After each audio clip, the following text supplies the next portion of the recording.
Bonjour, c'est Bénigne pour le numérique et aujourd'hui je vais vous présenter le MSI GS60 Ghost Pro.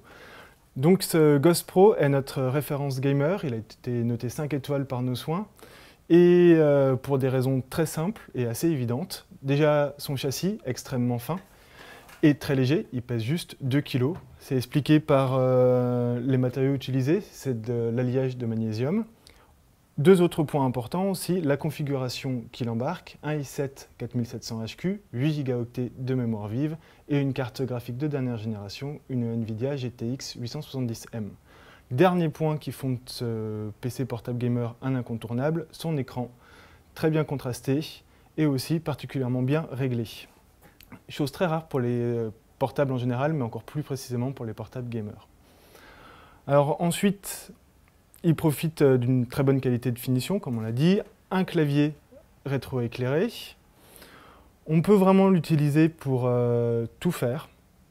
Jouer bien sûr, mais si on a de gros travaux de production à faire, il peut aussi encaisser la charge de travail grâce à son processeur.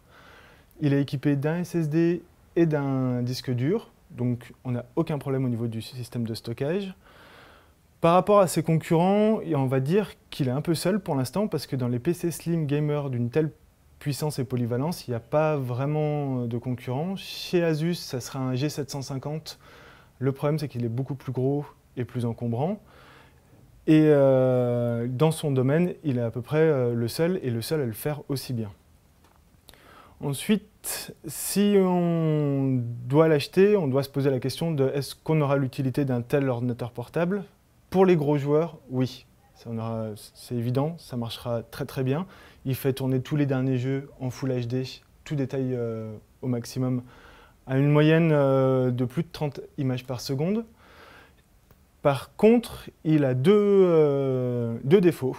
Donc la chauffe, étant donné que c'est un châssis de 2 cm d'épaisseur avec une grosse configuration à l'intérieur, il dégage énormément de chaleur. Ça reste encore modéré par rapport aux contraintes techniques, mais il faut quand même le savoir, il chauffe.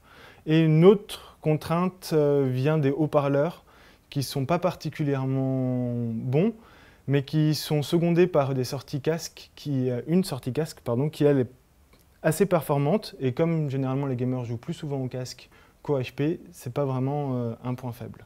Donc on peut le recommander à toutes les personnes qui veulent un PC puissant, performant, qui soit un minimum transportable, voire même là dans son cas particulièrement transportable, et qui en auront besoin pour tout type de tâches, et bien sûr les jeux.